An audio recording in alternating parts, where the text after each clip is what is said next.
भाग एक श्रीमद् भगवद गीता का पहले अपलोड है। आज आपके लिए भाग 2 सुनाने जा रहा हूँ। जब तक आप हमारे चैनल के लिए सब्सक्राइब कीजिए, लाइक कीजिए, बहुत शेयर कीजिए, ठीक है। ऐसी ही वीडियो देखने के लिए हमारा चैनल शेयर कीजिए और इस चैनल पर आपके लिए वेद पुराणों से संबंधित जानकारी ही प्राप्त होगी, ठीक है। इसके लिए आप सब्सक्राइब कर लीजिए। इस चैनल पर अच्छी से अच्छी जानकारी वेद पुराण इतिहास से जो हम जानकारी निकालते हैं, पाठ करते हैं, उसके लिए अपलोड किया जाता है। तो आपके लिए कोई भी प्रश्न पूछना है तो आप पूछ सकते हैं, कमेंट कीजिए। जो भी पूछना है आप पूछ सकते हैं।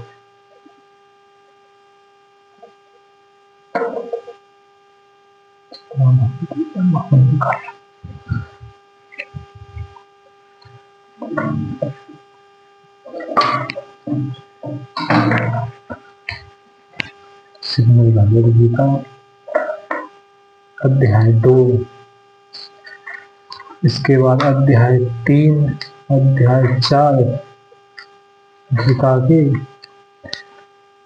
सभी 18 अध्याय हैं जो उनके लिए इस चैनल पर अपलोड किए जाएंगे। इसके बाद इस पर शिव महापुराण की कथा हम अपलोड करेंगे। फिर भविष्य महापुराण की कथा भी लोड करेंगे हम। भगवान श्री कृष्ण आपको नमस्कार है, माता पार्वती गुरु आपको नमस्कार है, माता गुरु आपको नमस्कार है, माता राधा परमात्मा श्री कृष्ण आपको नमस्कार है। अर्जुन बोले, हे मधुसूदन, मैं रणभूमि में किस प्रकार बाणों से भीष्म पितामह और द्रोणाचार्य के विरुद्ध लड़ूंगा, क्योंकि ये हे मधुसूदन दे दोनों ही मेरे पूजनीय हैं। इसलिए इन महान भाव गुरुजनों को न मारकर मैं इस लोक में भिक्षा का अन्न भी खाना कल्याण कारक समझता हूँ, क्योंकि गुरुजनों को मारकर भी इस लोक में रुद्र से सने हुए अर्थ और काम रूप भोगों को ही तो भोगूंगा।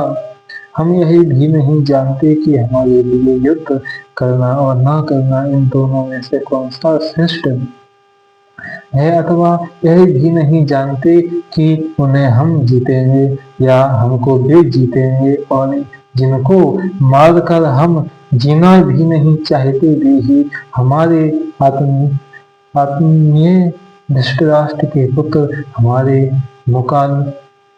मुकाबले में खड़े हैं।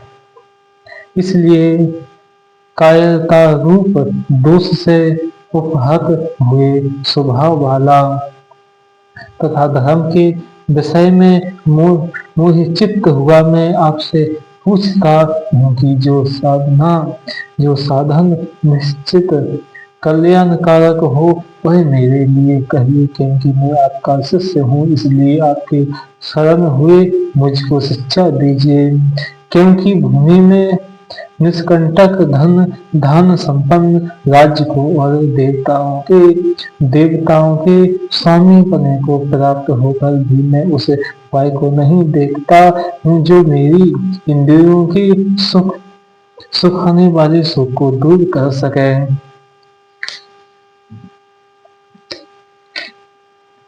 संजय बोले, हे राजन, निद्रा को जीतने वाले अर्जुन अंतर्यामी श्री कृष्ण महाराज के प्रति इस प्रकार कहकर फिर श्री गोविंद भगवान से युद्ध नहीं करूंगा यह स्पष्ट कहकर चुप हो गए। हे भरतवंशी धृतराष्ट्र, अंतर्यामी श्री कृष्ण महाराज दोनों सेनाओं के बीच में शोक करते हुए उस अर्जुन को हंसते हुए से यह वचन बोले। श्री भगवान बोले, हे अर्जुन, तो ना शोक करने योग्य मनुष्यों के लिए शोक करता है और पंडितों के से वचनों को कहता है, परंतु जिनके प्राण चले गए हैं उनके लिए और जिनके प्राण नहीं गए हैं उनके लिए भी पंडित जन शोक नहीं करते।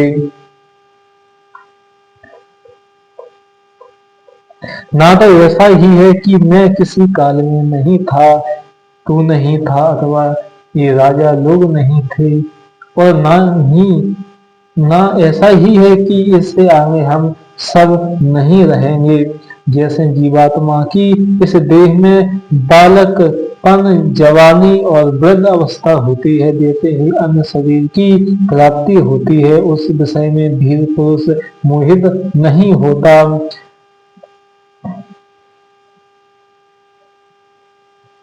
ये कुंती पुत्र, सर्दी गर्मी और सुख दुख को देने वाली इंद्रिय और विषयों के संयोग तो उत्पत्ति, विनाशशील और अनंत अनंत है, इसलिए हे भारत उनको तू सहन कर।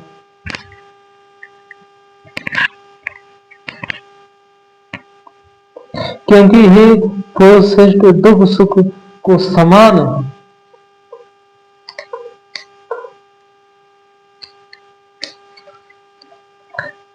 समझने वाले जिस धीर पुरुष को इंद्रिय और विषयों के संयोग व्याकुल नहीं करते वह मोक्ष के योग्य होता है। असत वस्तु की तो सत्ता नहीं और सत का अभाव नहीं, इस प्रकार इन दोनों का ही तत्व ज्ञानी पुरुषों द्वारा देखा गया है। नाश रहे तो तू उसको जान, जिससे यह संपूर्ण जगत दृश्य वर्ग व्याप्त है। इस अविनाशी का विनाश करने में कोई भी समर्थ नहीं है।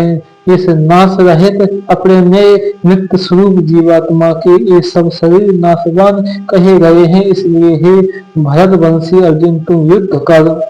जो इस आत्मा को मारने वाला समझता है तथा जो इसको मरा मानता है वे दोनों ही नहीं जानते, क्योंकि यह आत्मा वास्तव में ना तो किसी को मारता है और ना किसी के द्वारा मारा जाता है।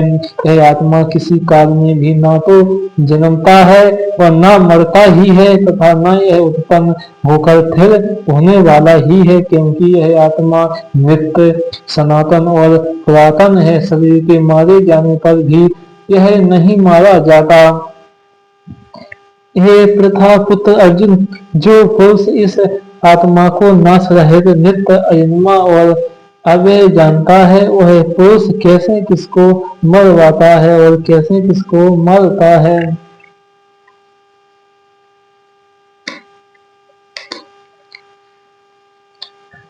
जैसे मनुष्य पुराने वस्त्रों को त्याग कर दूसरे नए वस्त्रों को ग्रहण करता है, जैसे ही जीवात्मा पुराने शरीरों को त्याग कर दूसरे नए शरीरों को प्राप्त होता है। इस आत्मा को शस्त्र नहीं काट सकते, इसको आग नहीं जला सकती, इसको जल नहीं गला सकता और वायु नहीं सुखा सकता, क्योंकि यह आत्मा अच्छेद्य है। यह आत्मा अधाय अकले और निसंदेह अशोष है तथा यह आत्मा नित्य सर्वव्यापी, अचल, स्थिर रहने वाला और सनातन है। यह आत्मा अव्यक्त है, यह आत्मा अचिंत्य है और यह आत्मा विकार रहित कहा जाता है। इससे हे अर्जुन, इस आत्मा को उपयुक्त प्रकार से जानकर तू शोक करने को योग्य नहीं है, अर्थात तुझे शोक करना उचित नहीं है।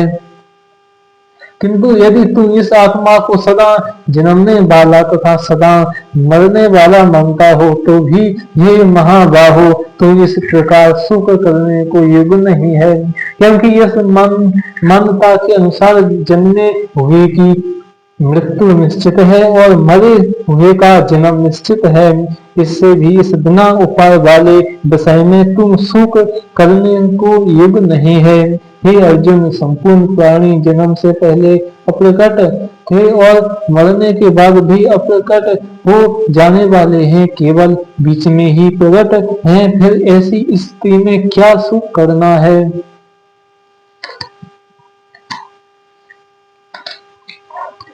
कोई एक महापुरुष ही इस आत्मा को आश्चर्य की भांति देखता है और वैसे ही दूसरा कोई महापुरुष ही इसके तत्व का आश्चर्य की भांति वर्णन करता है तथा दूसरा कोई अधिकारी पुरुष ही इसे आश्चर्य की भांति सुनता है और कोई कोई तो सुनकर भी इसको नहीं जानता। ही अर्जुन, यह आत्मा सबके सभी शरीरों में सदा ही अभद्र है, इस कारण संपूर्ण प्राणियों के लिए तुम सुख करने के योग्य नहीं है तथा अपने धर्म को देखकर भी तुम भय करने योग्य नहीं है, अर्थात तुझे भय नहीं करना चाहिए, क्योंकि क्षत्रिय के लिए धर्म युक्त युद्ध से बढ़कर दूसरा कोई कल्याणकारी कर्तव्य नहीं है। हे पार्थ, अपने आप प्राप्त हुए और खुले हुए स्वर्ग के द्वार रूप इस प्रकार के युद्ध को भाग्यवान क्षत्रिय लोग ही पाते हैं। किंतु यदि तू इस धर्म युक्त युद्ध को नहीं करेगा तो स्वधर्म और कीर्ति को खोकर पाप को प्राप्त होगा।